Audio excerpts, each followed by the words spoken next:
कोई संपत्ति है जिसपे आपका जो हिस्सा होना है, जो बंटवारा होना है, वो शांतिपूर्ण से नहीं हो पा रहा है, आप अपने स्तर से पूरा कोशिश किए हैं, फिर भी आपका जो हिस्सेदार है, जो आपका पट्टीदार है, वो नहीं कर पा रहा है, तो उसके लिए आपको क्या होता है कि पार्टीशन सूट जहाँ है वो आपको सिविल न्यायालय में जाके दायर करना होता है। तो इसमें क्या क्या डॉक्यूमेंट्स लगता है और आपका क्या प्रोसेस रहने वाला है। तो इसमें है सबसे पहले कि जो अगर आप पार्टीशन सूट फाइल कर रहे हैं तो आपका एक आधार कार्ड का फोटो कॉपी लगता है। उसके साथ में जो आपका जिस ज़मीन पे आप कर रहे हैं उस ज़मीन का आपका ब्यौरा के साथ में जो आपका डॉक्यूमेंट्स है वो लगता है। तो डॉक्यूमेंट्स में आपको ओरिजिनल की ज़रूरत नहीं होता है, अगर हो सकता है कि आपका जो पट्टीदार है वो डॉक्यूमेंट छिपा के रखा हुआ है तो उसका आपको जो सच्ची प्रतिलिपि होता है, जो वेरीफाइड कॉपी होता है, वो आपको साथ में लगाना है और ये आपको रहना ज़रूरी है, तभी आपके नाम से आप पार्टीशन सूट फाइल कर सकते हैं। तो अगर केवाला ज़मीन है तो केवाला के लिए आप निबंधन कार्यालय से जाके सर्टिफाइड कॉपी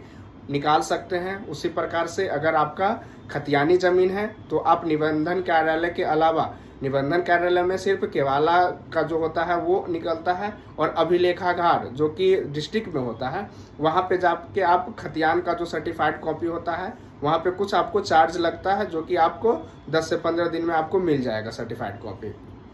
तो वो चीज़ें आपको साथ में वहाँ लगाना होता है। उसके साथ में आपको एक वकील रखना होगा और वो वकील अपने स्तर से जो भी उनका जो चार्ज होता है वो आपको पे करके आप वहाँ पे जाके सिविल न्यायालय में आप कोर्ट में जाके जो पिटीशन फाइल होता है वो कर सकते हैं। और उसी प्रकार से जैसे ही जजमेंट आता है तो उसमें आपका सबका जिनका जो फड़ी को जितना हिस्सा मिलता है उनके आधार से जमाबंदी कायम उसी के तरह से हो जाता है।